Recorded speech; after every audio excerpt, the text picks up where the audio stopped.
여기 한 이탈리아인이 자신이 직접 겪으면서 가슴속 깊게 느꼈다며 한국과 중국에 대해 공론화하며 누군가에게 열변을 토하고 있습니다.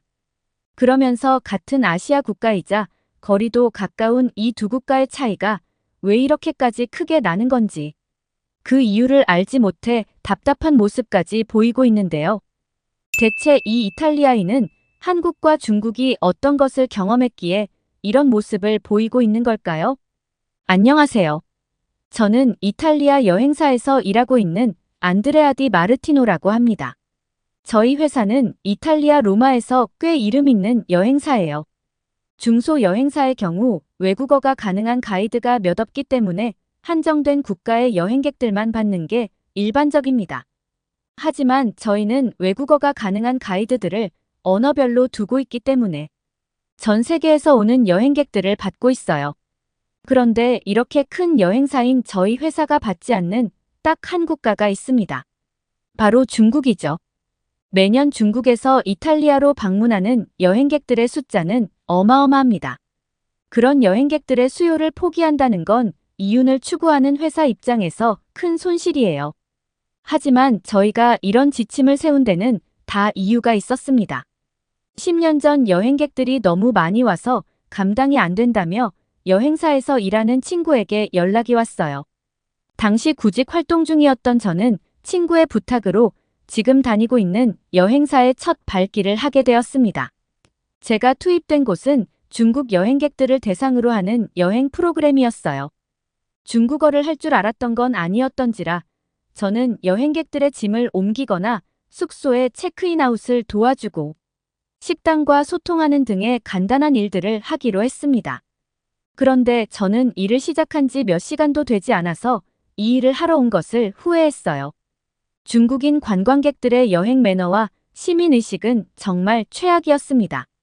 첫 번째 문제는 기차에서 시작되었어요.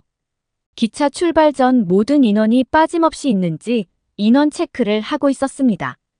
그런데 갑자기 소란스러운 소리가 들리더라고요.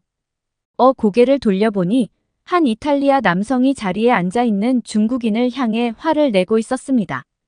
여기는 제 자리라고요. 당장 비키세요.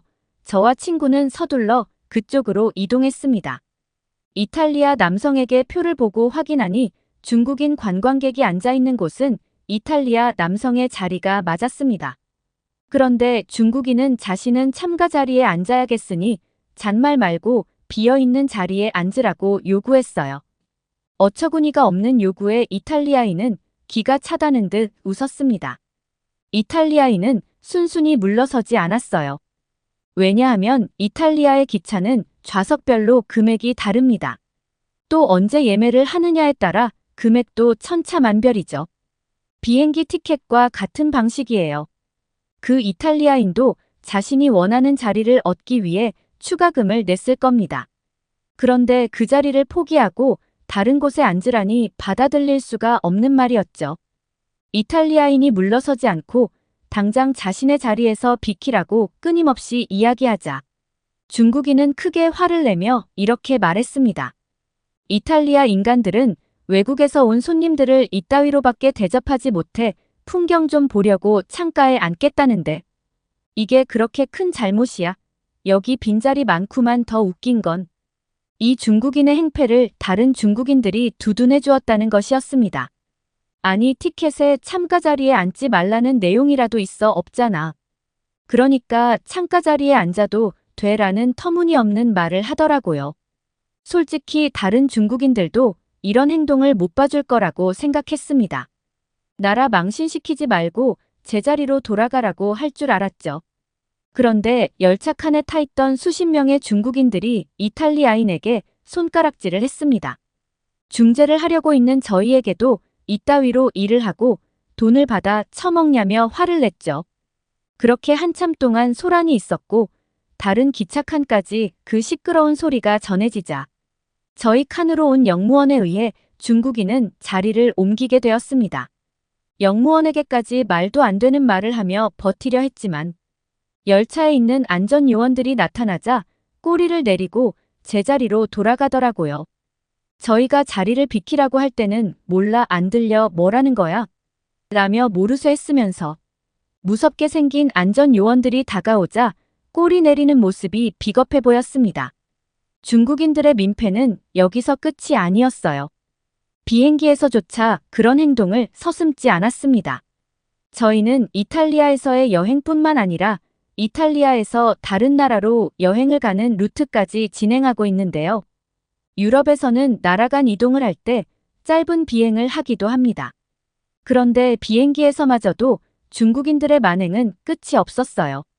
이번엔 승무원 한 명이 제 친구에게 다가왔습니다. 중국인이 다른 승객의 자리를 차지해놓고 비키지 않는다고요. 이번엔 무슨 일인가 싶어서 다가가니 중국인이 자신의 어린 자녀를 자기 옆자리에 앉혀놓고 비켜주지 않는 상황이었습니다.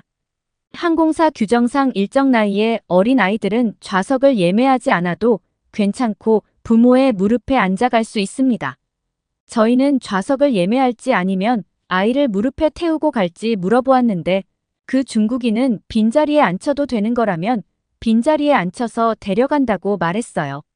사실 이런 여행길에 어린아이를 데려온 터라 불편한 게 한두 개가 아니었습니다. 오래 이동을 할 때마다 아이가 칭얼거려 가이드 도중 흐름이 끊기기도 했고 자꾸 아이를 데리고 노상방뇨를 시도하는 탓에 골머리를 썩고 있었습니다. 게다가 식당에 갈 때마다 아이가 먹을 수 있는 음식이 왜 없냐며 저희에게 화를 내기도 했어요. 애당초 아이들을 동행한 여행 상품이 아니었는데 말이죠. 차마 돌아가라고 할 수가 없어 아이를 데리고 여행하는 것을 용인해 주었는데 이런 식으로 행동하다니 너무 부끄러웠습니다. 항공사에서 빈자리에 아이를 앉혀도 된다는 것은 말 그대로 좌석을 예약한 사람이 없는 경우입니다. 그런데 그 자리는 예매한 사람이 있었고 그 승객이 티켓을 보여주었다면 당연히 자리를 비워줘야 했어요. 그런데 중국인은 자신은 빈자리에 앉혀도 된다는 얘기를 들었다며 빈자리에 아이를 앉히는 게 싫었다면 자신보다 일찍 와서 빈자리를 만들지 않았으면 될 일이라고 우겼습니다. 이 문제 때문에 비행기의 출발 시간이 늦춰졌어요. 주변 사람들의 원성이 이어졌지만 중국인 엄마는 계속해서 뻔뻔하게 굴었습니다. 되려 자신을 나무라는 이들에게 큰 소리로 욕을 하기까지 했죠. 아이가 보는 앞에서 이런 못 배운 행동을 하다니 정말 미개하고 무례한 태도였습니다. 그런데 이 중국인 엄마도 정말 치졸하더라고요. 승무원에게 대안책으로 다른 줄 자리가 남아 있었다면 눈 꼭 감고 넘어가 줄 수도 있었을 텐데 라는 말을 하는 것이었죠. 대체 이게 무슨 소린가 싶었습니다. 그리고 비행기에는 남는 좌석도 없었어요. 그러더니 그 중국인 여자는 아이를 옆자리에 그대로 앉혀놓고 귀마개를 끼더니 팔짱을 낀 채 의자에 기대더니 눈을 감고 무대응하더군요. 답이 없다고 생각한 승무원은 결국 공항 경찰을 호출했습니다. 공항 경찰을 불렀다는 이야기를 듣자마자 그 중국인 엄마는 아이를 자신의 무릎에 앉히고는 외국에서 온 손님에게 이런 식으로 행동하는 건 좀 아니지 않냐라며 화를 냈습니다. 아니 중국인들은 외국에서 온 손님이라는 말을 왜 이렇게 좋아하는 거죠? 그렇게 손님 대접을 받고 싶다면 손님으로서의 예의 또한 차려야 하는 게 아닌가요? 예의를 차릴 생각은 없이 남들이 자신을 대우해주기만을 바라는 것은 중국인들만 가지고 있는 특징인 것 같습니다. 역시 뒤처리는 저희의 몫이었어요. 대신 다른 승객들에게 사과를 하고 상황을 정리하기 위해 애썼습니다. 만약 그 중국 엄마가 끌려나가기라도 하면 큰 문제가 생기니까요. 이 외에도 문제는 끊이지 않았습니다. 중국인 관광객들은 식당에서 식기를 부딪히며 노래를 불러댔는데 젓가락으로 도자기로 된 술병을 3개 두드리는 바람에 술병이 깨지는 일까지 있었습니다. 이뿐만 아니라 식당 내부에서 자연스럽게 담배를 꺼내어 담배를 피우려고 하기까지 했어요. 놀란 식당 직원이 담배 피우려는 행동을 제지하자 그 중국인은 내가 낸 돈으로 벌어먹는 주제에 어딜 감히 이래라 저래라냐 라는 말을 했다고 합니다. 이것 또한 저희가 해결했어요. 오랫동안 교류해왔던 식당인데 중국인들 때문에 그동안 쌓아왔던 신뢰가 한순간에 무너질 뻔했습니다. 중국인 관광객들과 함께한 7박 8일의 일정은 정말이지 지옥이었어요. 저는 중국인에게 환멸을 느꼈고 제 평생에 중국인과 말을 섞을 일은 절대 없을 거라고 다짐했습니다. 그렇게 얼마 뒤 저는 여행사에 정식으로 취업했습니다.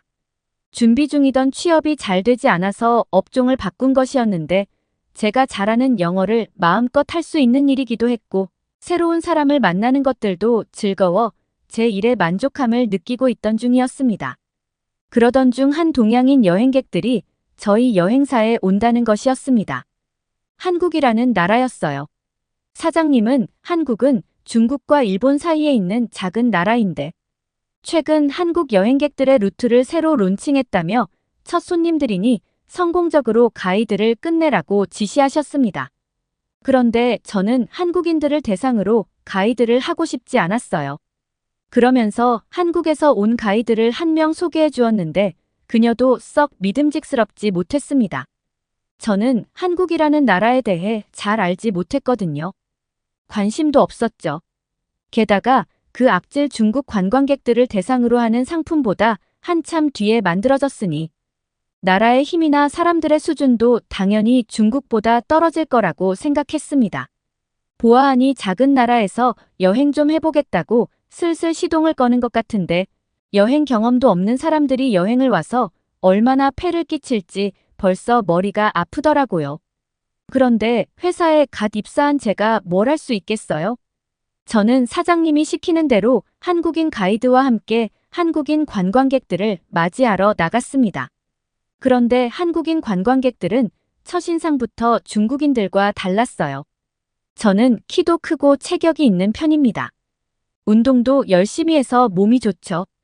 중국인들은 그게 신기했는지 저를 만나자마자 제 팔뚝과 허벅지, 심지어 엉덩이까지 쓰다듬었어요.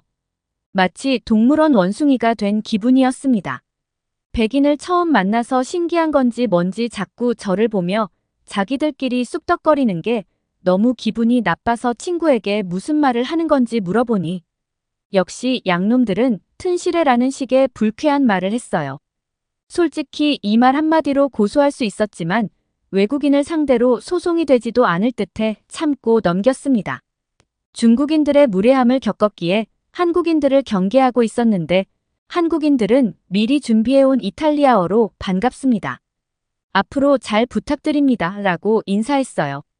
제 이름을 불러도 된다고 허락했음에도 선생님이라는 존칭을 쓰며 저를 대우해 주었죠.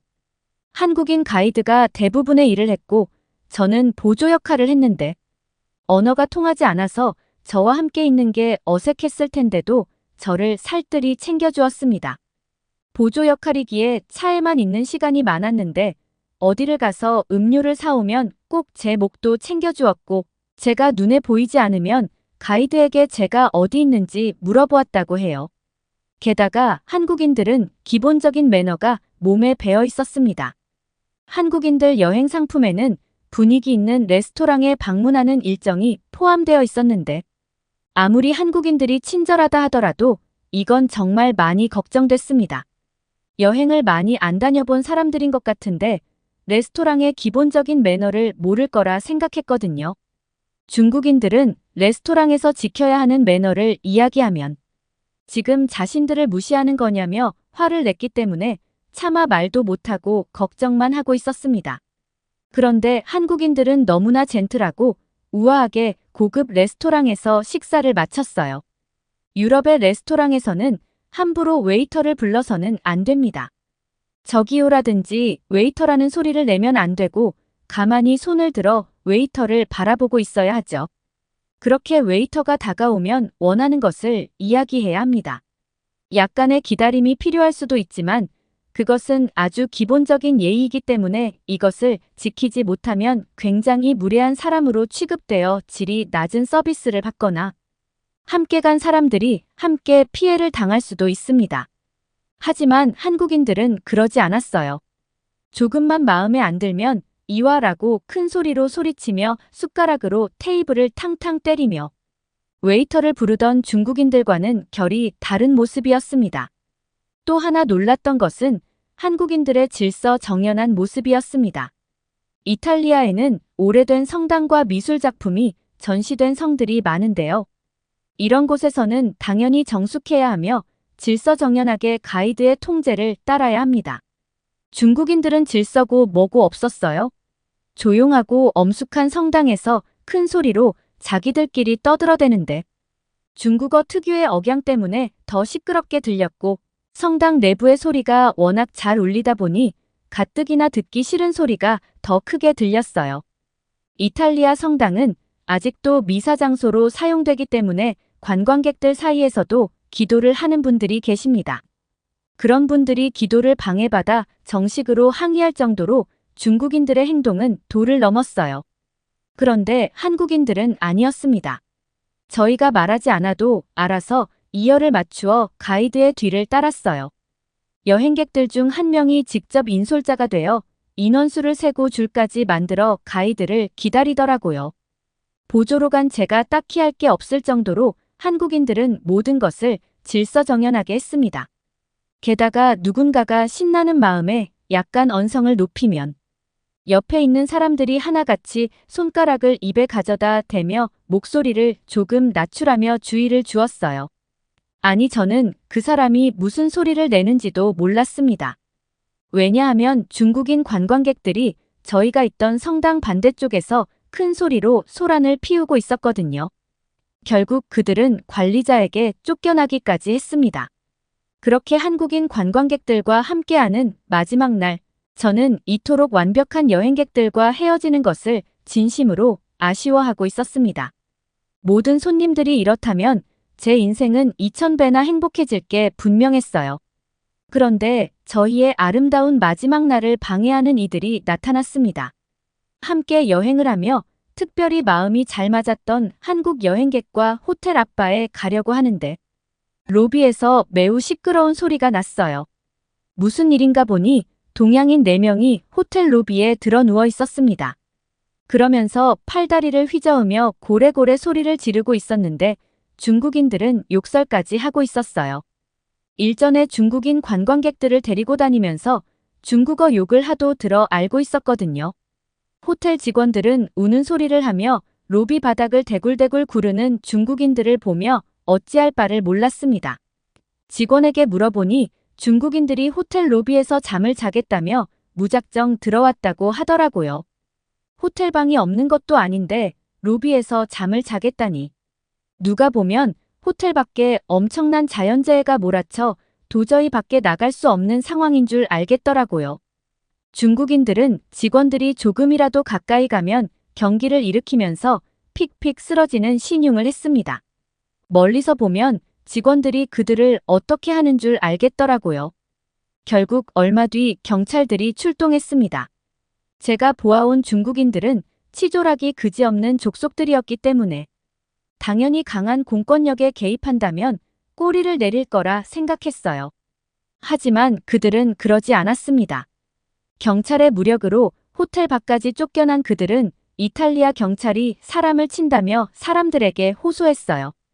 도와주세요, 도와달라니까요 라고 고래고래 소리 지르며 길 가는 사람들의 바짓가랑이를 붙잡고 넘어갔습니다. 그러면서 핸드폰으로 경찰들의 모습을 촬영했어요. 14억 중국인들에게 당신들의 폭력적인 행동을 모두 고발할 거라면서요.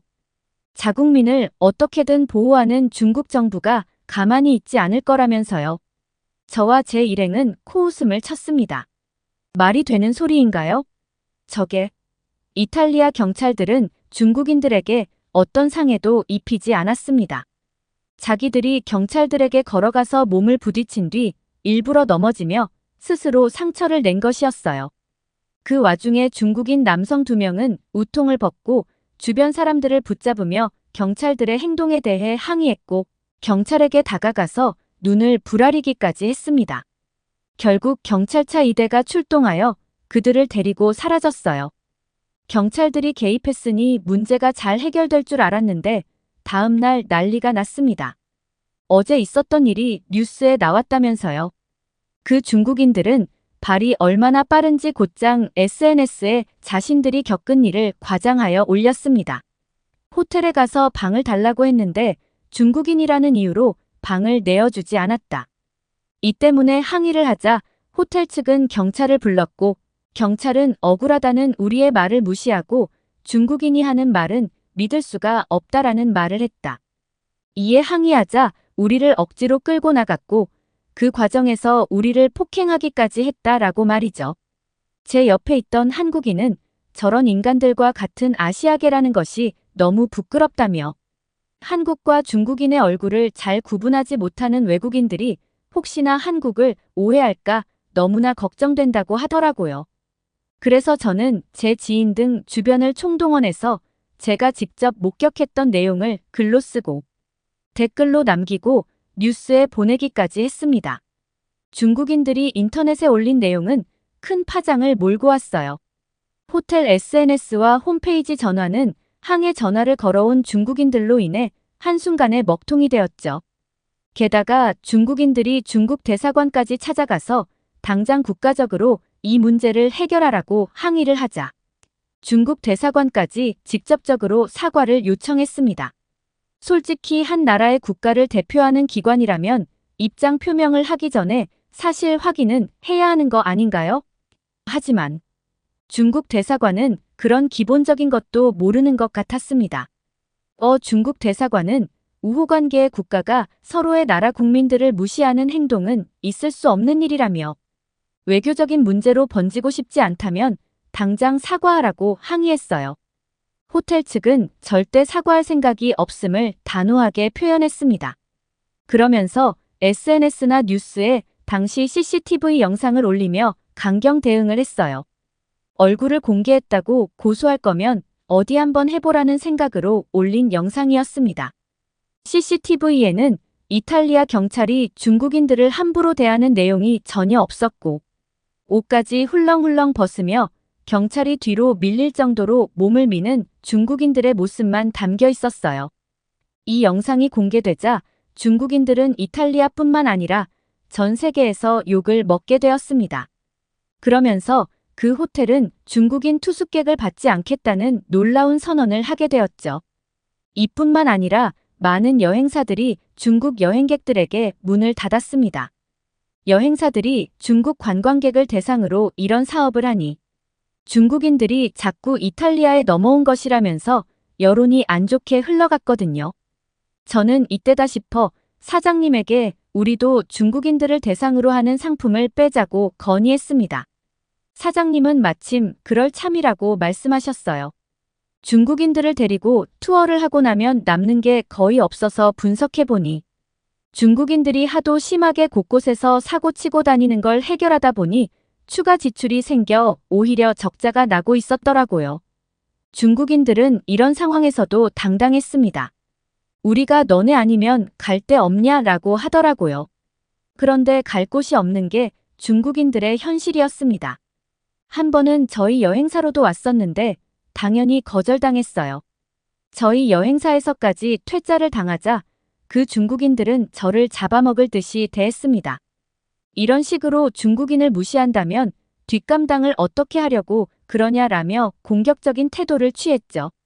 결국 그 중국인 여행객들은 아주 작은 소규모 여행사를 예약하게 되었습니다. 그런데 얼마 뒤 그 중국인들이 땡전 한 푼 남기지 못하고 사기를 당했다는 소식이 들려왔어요. 그 작은 여행사가 식당을 예약하는데 얼마가 필요한데 잠깐 예산이 부족하다 등의 이유를 대며 조금씩 돈을 뜯어갔고 여행을 시작한 지 하루 만에 잠수를 탄 것이었습니다. 그 때문에 3주간의 여행을 준비한 중국인들은 이틀 만에 본국으로 돌아가야 하는 상황이 되었죠. 그런데 놀라운 사실은 그 사기를 친 여행사가 중국인들이 운영하는 곳이었다는 것입니다.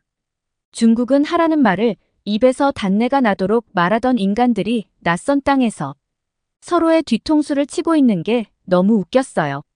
이게 바로 중국의 진짜 모습이구나 라고 생각하며 중국인들에게 완전히 질려버렸습니다.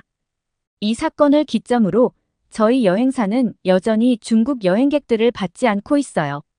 대신 한국 여행객들의 수요에 맞추기 위해 한국어 가는 가이드들을 대거 고용해 운영 중에 있죠. 많은 아시아인들이 저희 여행사를 방문하지만 한국인들처럼 예의 바르고 규칙을 잘 지키는 나라의 사람들이 없습니다. 정말 모든 손님들이 이러면 얼마나 좋을까 싶더라니까요. 중국어에 능통했던 제 친구도 이젠 중국어를 사용하지 않습니다. 중국이 이런 나라인 줄 알았더라면 중국어를 배우지 않았을 거라고 하면서 한국어를 배우기 시작하여 이젠 한국인 담당 가이드를 하고 있어요. 해가 지날수록 한국인 관광객의 수가 많아지는데 앞으로도 한국인들이 저희 이탈리아를 많이 방문해주면 좋겠습니다. 자, 오늘 사연은 여기까지입니다. 끝까지 시청해주신 모든 분들 고맙습니다. 캐나다에 살고 있던 한 여성이 평생을 허리 때문에 고생하던 아버지를 모시고 어디론가 떠나려고 하고 있습니다. 하지만 막상 도착했던 그곳에는 약속했던 사람들이 나타나지 않아 굉장히 난처한 상황을 맞게 되는데요. 과연 이 캐나다 여성과 아버지에게 대체 어떤 일이 있었던 것일까요? 안녕하세요. 저는 캐나다에서 살고 있는 사라 알렌이라고 합니다. 저는 초등학교 교사로 일하고 있는데 교사로 일하는 제가 가장 중요하게 생각하는 것은 공중도덕과 예절이에요. 사실 이건 저뿐만 아니라 캐나다 사람들이 매우 중요하게 생각하는 가치 중 하나입니다. 예전에 캐나다인들의 정직한 양심이라는 식의 제목으로 기사가 나간 적이 있어요. 캐나다의 지하철 개찰구가 고장이 나서 지하철 티켓을 인식하지 못하는 일이 있었습니다. 무임승차를 해도 아무도 몰랐을 텐데 캐나다인들은 개찰구 위에 지하철 요금에 해당되는 돈을 올려놓고 지하철에 올라탔죠. 이 일이 전 세계적으로 이목을 끌면서 캐나다인들은 자신들의 공중도덕과 양심에 더한 책임감을 가지게 되었어요. 그래서 그것을 가르치고 지키려 하고 있습니다. 제가 왜 이런 이야기를 하냐면 제가 한국이라는 나라에 가게 된 것을 꺼려했던 이유가 바로 이것이기 때문이에요. 저는 한국이 공중도덕이란 없는 한심한 나라라고 생각했었거든요. 저희 아버지는 체조 선수였는데 훈련 도중 착취 실패로 골반뼈와 척추에 부상을 입었습니다. 사고가 났을 당시는 젊은 나이였던지라 간단한 치료만 받고 일상에 복귀하여 가정도 꾸리면서 평범하게 살고 계셨는데 최근 허리 통증이 심해지면서 고통을 호소하셨어요. 젊었을 때 겪었던 부상이 이 정도의 후유증을 가져올 줄은 몰랐다면서 고통스러워하는 아버지를 모시고 병원에 갔는데 캐나다는 엑스레이 촬영조차 3개월을 기다려야 하더라고요. 이렇게까지 아파하는 환자를 3개월이나 그냥 두라는 거냐 말하니 어쩔 수 없다는 말만 돌아왔죠. 그럼 진통제라도 놔달라 했더니 그건 진료 전까지 불가능하다며 단번에 거절당했습니다. 그래서 그때 알게 된 게 의료관광이라는 것이었어요. 의료관광 코디네이터는 허리 디스크로 의심되는 아버지를 한국으로 모시고 가는 게 어떻겠냐고 말했습니다. 한국이라는 말을 듣자마자 마음이 무거워졌어요. 왜냐하면 함께 일하는 동료에게 한국의 공중도덕 수준 이야기를 들어본 적이 있거든요. 동료는 자신이 한국에 갔었을 때 온갖 쓰레기가 길가에 널브러져 있는 장면을 목격했다고 했습니다. 젊은 사람들이 많이 다니는 곳이었는데 젊은 사람들의 인식 수준이 그 정도라면 나라의 전체적인 인식 수준이 어떨지는 안 봐도 비디오라는 말도 덧붙였어요. 그러면서 반면 옆 나라인 일본과 비교하면 일본은 사람들이 껌도 바닥에 안 뱉는 깨끗한 나라라고 이야기를 했습니다. 그래서 일본은 가도 한국은 가지 않겠다 다짐했었어요. 그런데 이런 나라를 의료 관광 목적지로 소개하다니 코디네이터의 경력과 능력이 의심스러웠지만 왜 한국으로 가야 하는지를 설명하는 코디네이터의 말을 들으니 한국에 가야겠다는 쪽으로 마음이 기울기 시작했습니다.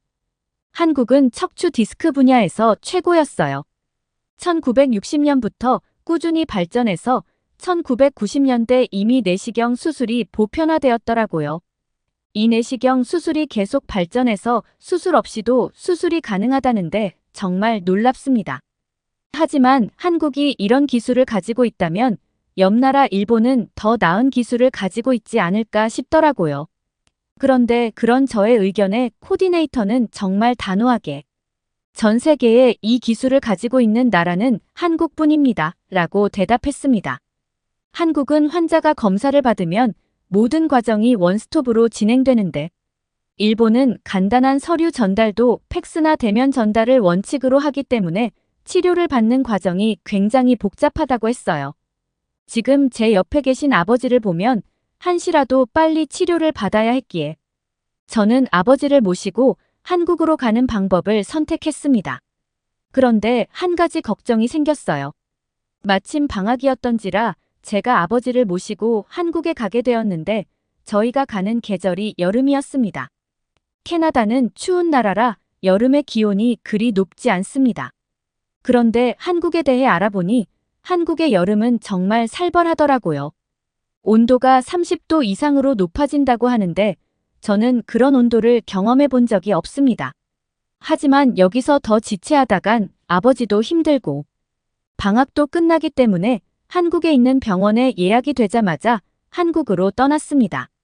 저희는 한국의 국적기를 이용했는데 깔끔한 비행기 외관부터 마음에 들었습니다. 동남아시아로 여행을 간 적이 있는데 그 나라들의 국적기는 어딘가 모르게 촌스럽고 꼬질꼬질해 보였거든요. 저희가 탄 한국 국적기는 한국의 1등 항공사였는데 그래서 그런지 직원들의 서비스나 응대 태도도 최고였습니다. 모두 준수한 외모를 가진 사람들이었는데 저는 여기가 패션쇼장인 줄 알았어요. 솔직히 사람의 외모를 가지고 이렇게 말하면 안 되지만 외모가 너무 수려하다 보니 괜히 더 호감이 가고 그들의 서비스가 더 좋게 느껴졌습니다. 또한 그들은 유창한 영어 실력을 가지고 있었어요. 발음을 들어보면 외국에서 태어난 건 아닌 것 같은데 사용하는 단어를 들어보면 독서도 많이 하고 깊이 있는 공부를 한 사람이라는 것을 알 수 있었습니다. 사실 영어는 세계 공통어이기 때문에 발음은 그리 중요하지 않아요. 자신의 생각을 잘 표현하는 것이 가장 중요하죠. 무엇보다 고급진 단어를 사용하는 사람은 몇 없습니다. 교사인 저는 제2 외국어를 저렇게 배운 방법이 너무나 궁금해졌어요. 또 한 가지 가장 놀라웠던 경험은 기내식이었습니다. 승무원들은 제게 밥과 면 중 하나를 고르라고 했습니다. 밥은 아시아계 음식이라서 내키지 않아 먹지 않으려고 했어요. 그런데 제 주변에 있는 모든 외국인 승객들이 밥을 고르는 게 아니겠어요? 이유가 있겠지 싶어서. 저는 밥을, 아버지는 면을 골랐습니다. 승무원이 가져다 준 것은 비빔밥이라는 것이었는데 고추장이라는 빨간 소스가 굉장히 매워 보였어요. 괜히 골랐다 생각하고 있는데 역시 제 주변 외국인들은 아무렇지 않게 고추장을 밥에 입혔습니다. 왜라 모르겠다 라고 생각하며 고추장 소스를 넣고 비벼 밥을 먹은 저는 정말 깜짝 놀랐어요. 세상에 이런 맛이 있다니 아버지도 그 맛이 궁금하셨는지 한 입 먹어보시고는 너무 맛있다고 엄지를 축혀 세우셨습니다. 아버지는 허리 통증이 심해지면서 입맛까지 잃어 살이 많이 빠지셨어요. 그런데 비빔밥은 그런 아버지의 입맛을 살렸습니다. 저는 그 모습이 너무 기뻐 아버지에게 제 밥을 전해드리고 면을 먹기 시작했어요. 그런데 승무원 한 명이 오더니 왜 식사를 바꿨냐고 물어보더라고요. 혹시 입에 맞지 않아서 그러는 거냐며 굉장히 걱정스러운 목소리로 물었죠. 저는 깜짝 놀라 그런 게 아니라고 해명했습니다. 아버지와 저의 사정을 이야기하자 승무원은 갑자기 어두운 표정을 하고는 자리를 떠났어요. 저는 제가 굉장한 무례를 저질렀다고 생각했습니다. 한국에서는 음식을 바꿔서 먹는 게 예의가 아닌 건가 라고 생각하면서 초조해하고 있었죠. 저는 무례한 행동을 정말 싫어하거든요. 얼마 지나지 않아 승무원이 제자리로 돌아왔는데 놀랍게도 다른 사람과 함께였습니다. 누가 봐도 이 공간의 책임자로 보이는 사람은 제게 아버지가 허리가 안 좋으시다고요 라고 물었어요. 식사에 관련된 이야기를 할 줄 알았는데 아버지의 허리 상태를 묻더라고요. 아버지가 진통제로 버티고 있다 이야기하자 두 승무원은 심각한 표정으로 대화를 나누더니 제게 잠시 따라와 달라고 요청했습니다. 비행기에서는 승무원의 지시를 잘 따라야 합니다. 그러지 않으면 비행기에서 난동을 부린 혐의로 공항에 내리자마자 잡혀갈 수 있으니까요. 저는 제가 지적을 당할 만한 일이 있었는지 걱정스러워하며 승무원을 따라갔습니다. 비행기 뒤편으로 따라 들어가자 승무원은 제게 놀라운 제안을 했어요.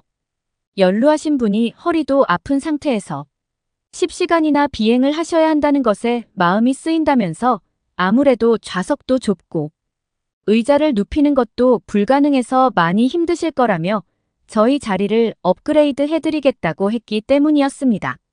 그런데 썩 기분이 좋지는 않았어요. 저도 그렇게 하고 싶었지만 현실적으로 비행기까지 퍼스트 클래스를 선택하기에는 비용이 너무 부담됐거든요. 한국에 가서 치료를 받고 돌아오는 것만으로도 이미 많은 돈이 들어갈 테니까요. 저는 승무원들이 이런 식으로 추가 금액 결제를 유도한다는 생각이 들어 지금까지 가졌던 긍정적인 감정을 한순간에 잃어버릴 뻔했습니다.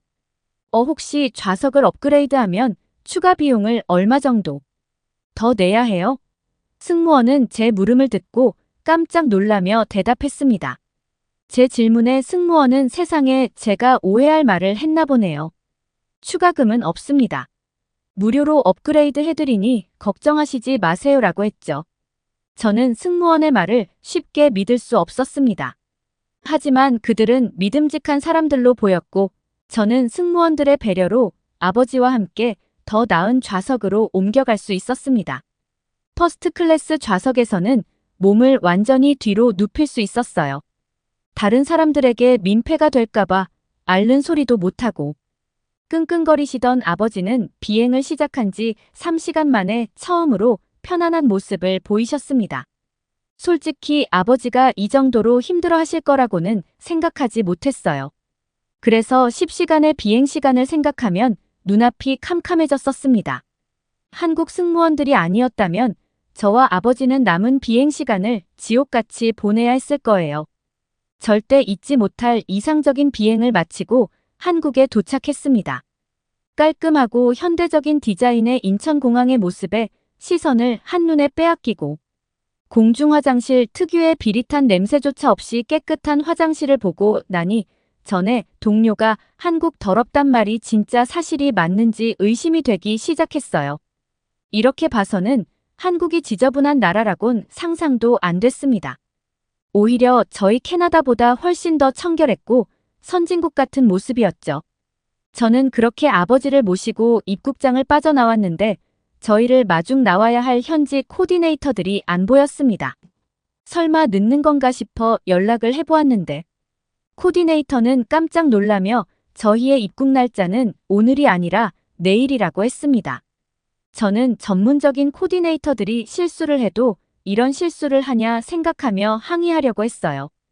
건강한 저만 있었다면 괜찮지만 편찮으신 아버지를 또 기다리게 할 수는 없었습니다. 하지만 아버지는 혹시 모르니 저희가 보낸 이메일을 확인해 보자고 하셨어요. 저는 이메일을 보자마자 낭패다 싶었습니다. 제가 도착 날짜를 잘못 보낸 게 맞더라고요. 시차 계산을 잘못 계산했던 것이었죠. 캐나다 코디네이터에게는 상담만 받고 비용을 줄이고자 한국 코디네이터와 제가 직접 연락을 했었는데 경험이 없는 제가 일을 진행하다 보니 실수가 생긴 것이었습니다.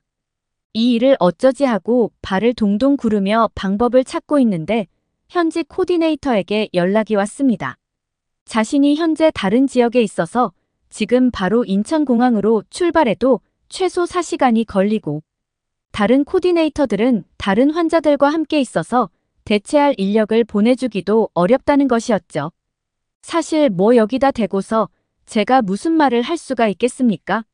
결국 제가 잘못한 건데요. 그런데 한국 코디네이터는 오히려 자신들이 더 미안해하면서 제게 양해를 구했습니다.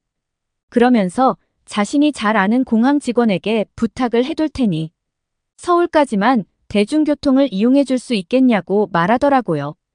버스를 타면 한 번에 올 거라면서 말이죠. 저는 호의에 진심으로 감사하며 코디네이터가 소개해준 공항 직원의 안내에 따랐습니다.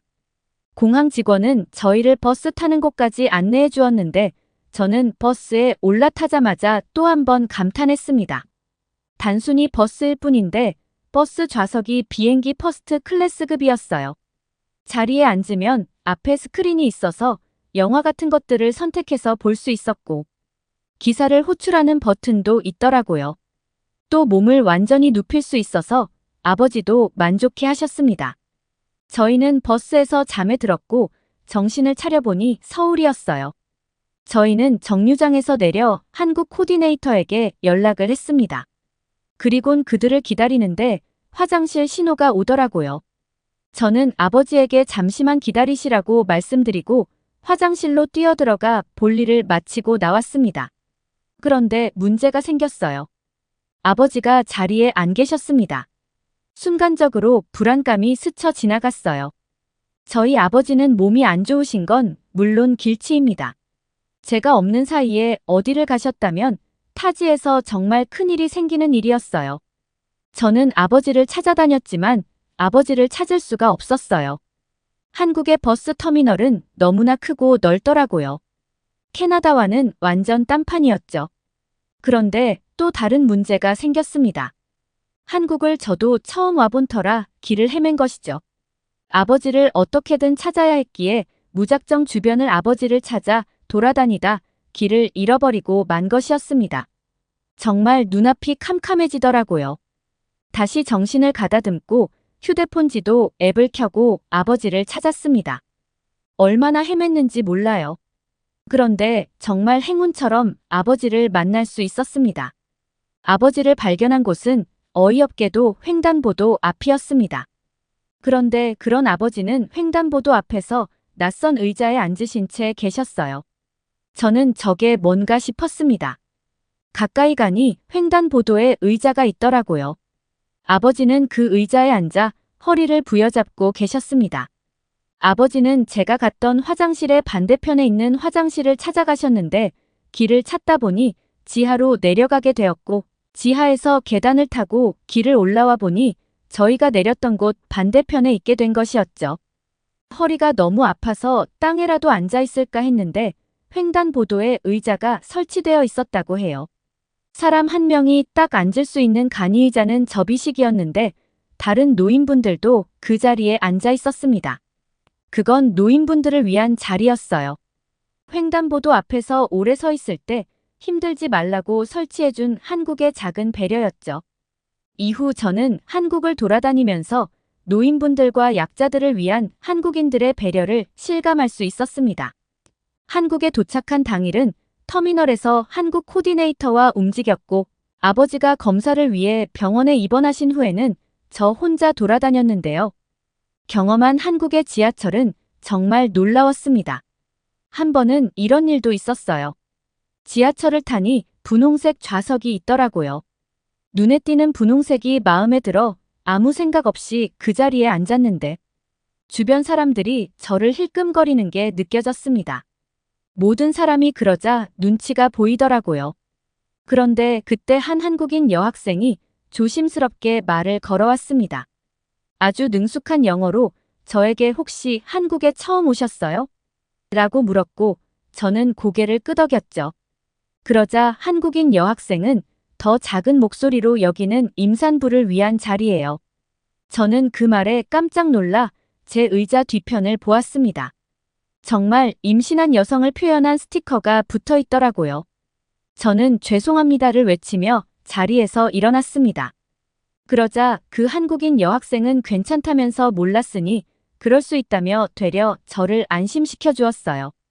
임산부를 위한 자리라고 조용히 말했던 것도 제가 창피를 당하지 않았으면 하는 배려였겠죠.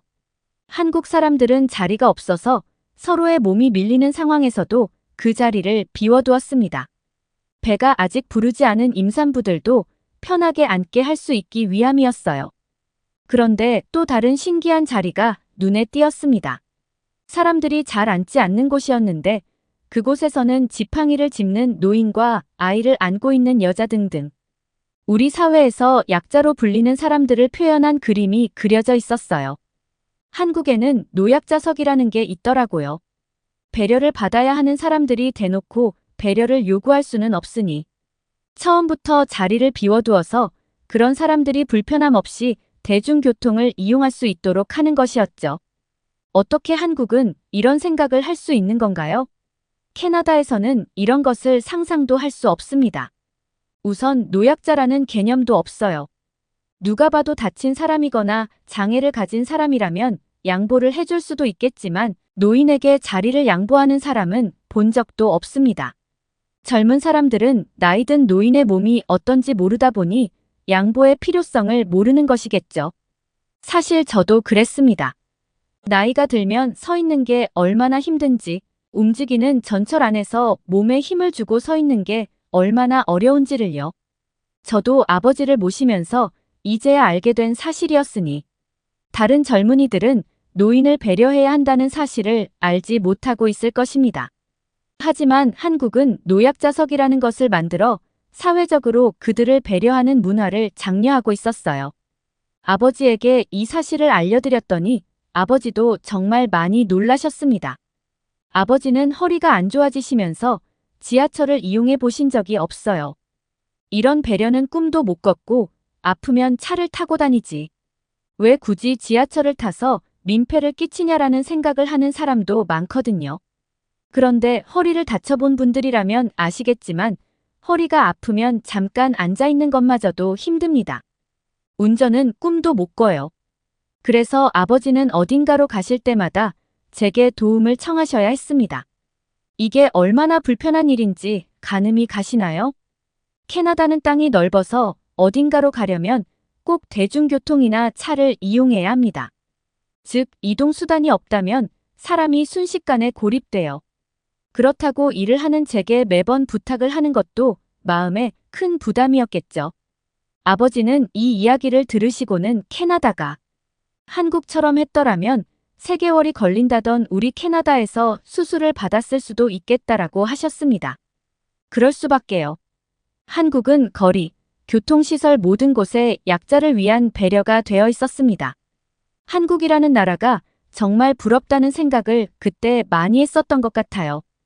얼마 뒤 예정일에 맞춰 아버지는 한국에서 수술을 진행하셨습니다. 그리고 아버지의 수술은 성공적이었어요. 엑스레이를 찍는 데만 3개월이 걸린다던 저희 캐나다 의사들과 달리 한국의 의사들은 순식간에 검사와 수술을 마무리해버리더군요. 하루 만에 3가지의 정밀 검사를 마쳤는데 너무 대충 하는 게 아닌가 하는 걱정까지 들 정도였습니다. 그런데 아버지의 얘기를 들어보니 다들 너무 친절하게 꼼꼼히 검사를 해주셨대요. 아무래도 외국으로 오는 것이다 보니 수술과 검사에 대해 많이 알아보았는데 저희가 알아본 꼭 확인해야 하는 것들이나 놓쳐서는 안 되는 것들을 하나도 빠짐없이 완벽하게 검사해 주었습니다. 또 어찌나 친절한지 사람이 몸이 아프면 예민해지기 마련인데 병원 직원들과 의료진들의 밝은 미소를 보면 예민함도 사그라들고 그들에게 예의를 지켜야겠다는 마음가짐도 샘솟았습니다. 아버지의 수술 때문에 온 것이다 보니 마냥 무거운 마음만 들었는데 평화롭게 지내다 보니 수술의 긴장감도 사라졌죠. 그건 아버지도 마찬가지였습니다. 그래서 아버지는 정말 편안한 마음으로 수술장에 들어가셨어요.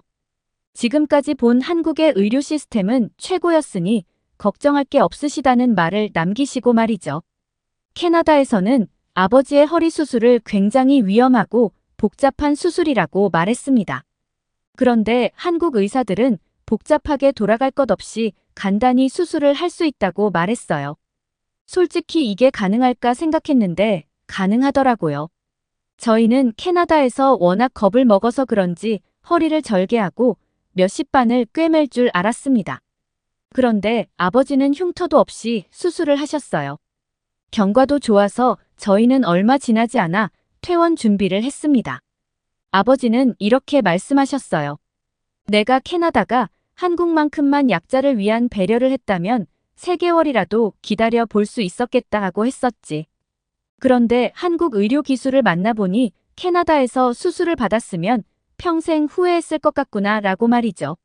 저와 아버지는 그렇게 한국 의료 관광을 마치고 캐나다로 돌아왔고 아버지는 지금까지 수술한 부위가 재발하거나 같은 문제가 발생한 적이 없어요. 아버지는 왜 진작 치료를 할 생각을 하지 못했을까? 아직도 후회하고 계십니다. 젊을 때 부상을 입고 약간의 불편함이 있어서 병원에 갔었는데 치료해봤자 달라질 건 없을 거라는 캐나다 의사의 말만 철석같이 믿고 지금까지 사셨던 거였거든요. 만약 캐나다 의사의 말을 조금이라도 의심해보고 다른 치료 방법을 찾았더라면 이 고생은 안 했을 거라면서 아버지는 지금도 아쉬워하고 계십니다. 그러면서도 부작용 없이 수술을 할 수 있던 게 얼마나 다행이냐며 자신과 비슷한 상황의 지인분들에게 수술은 꼭 한국에서 하라고 적극 권장하고 계십니다. 괜히 캐나다나 다른 나라에서 수술하고 후유증 생길 바에야 처음부터 한국에 가서 치료를 받는 게 1000배 만배 낫다면서요. 누가 보면 아버지가 의료관광 코디네이터인 줄 알겠다니까요. 저는 저희 아버지를 깨끗하게 치료해준 한국 의료진들에게 정말 감사한 마음을 가지고 있습니다. 앞으로도 한국의 의료계가 발전해서 더 많은 사람들을 살리고 도울 수 있으면 좋겠습니다. 오늘 사연은 여기까지입니다. 더 좋은 영상으로 찾아뵙겠습니다.